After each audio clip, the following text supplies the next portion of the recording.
volontairement ou involontairement, consciemment ou inconsciemment. Les Berbères, je dis les Berbères, mais bon, on dit les Amazighs ou les Berbères, bon, moi j'ai toujours appris à dire les Berbères, je suis désolé si ça... Mais enfin bon, donc qu'ils le veuillent ou non, ils sont l'objet, ils sont entrés dans une combinaison mondiale, ils sont entrés dans un jeu de forces internationales.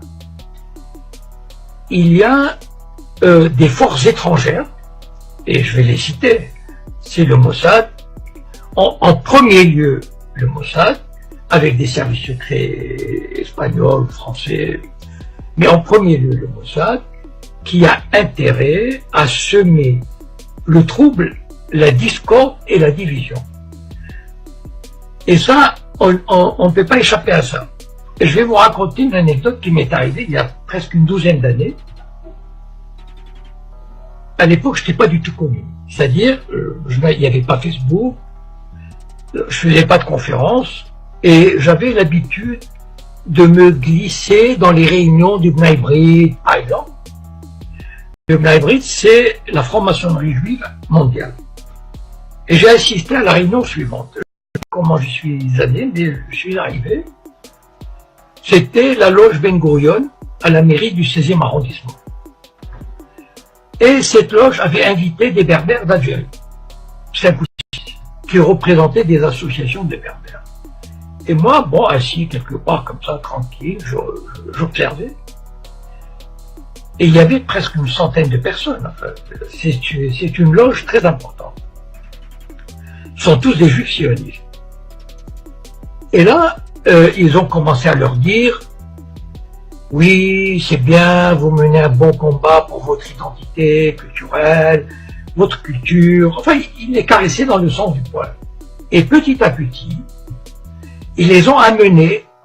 Et moi, j'admirais leur savoir-faire, parce que franchement, au bout d'une heure, ils les ont amenés, ils leur ont fait croire que leur combat identitaire, leur combat culturel, était le même que celui des Juifs qui se battaient et des Israéliens qui se battaient, qui sont battus pour sauvegarder leur identité et qu'ils allaient leur apporter leur aide, etc.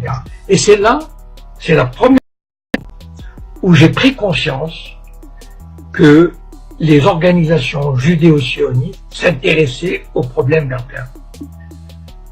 Et il est vrai, je voudrais dire ceci, juste ceci aux Berbères, juste qu'ils prennent conscience, voilà, de ce fait. Mais ayez juste à l'esprit ceci, qu'il y a des forces extérieures qui vous font miroiter des choses, voilà.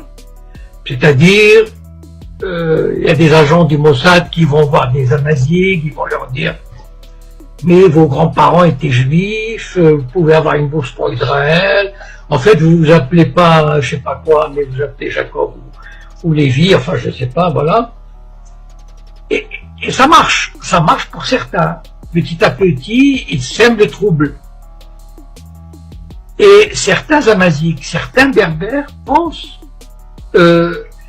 trouver un appui, pensent trouver, comment dire, une voie de sortie d'une exploitation ou d'un colonialisme qui se trouverait à Rabat ou à Alger. Moi, je voudrais juste, comment dire, j'ai pas du tout à vous dire comment il faut faire, de quelle manière il faut se battre, quelles sont les revendications que vous pouvez demander, etc. C'est pas mon rôle. Voilà, mon rôle, c'est, moi qui ai un peu d'expérience, qui ai une petite vision comme ça, de vous éclairer sur les dessous des cartes, voilà, sur les tenants et les aboutissants. Ne vous faites jamais d'illusions sur le Mossad et sur les sionistes. Ils détestent tout le monde. Ils détestent les Arabes, ils détestent les Berbères, ils détestent les musulmans, ils méprisent les Arabes, les Berbères et tous ces peuples du tiers-monde. Donc, ne vous faites pas d'illusions. Les sionistes vous mèneront par le bout du nez.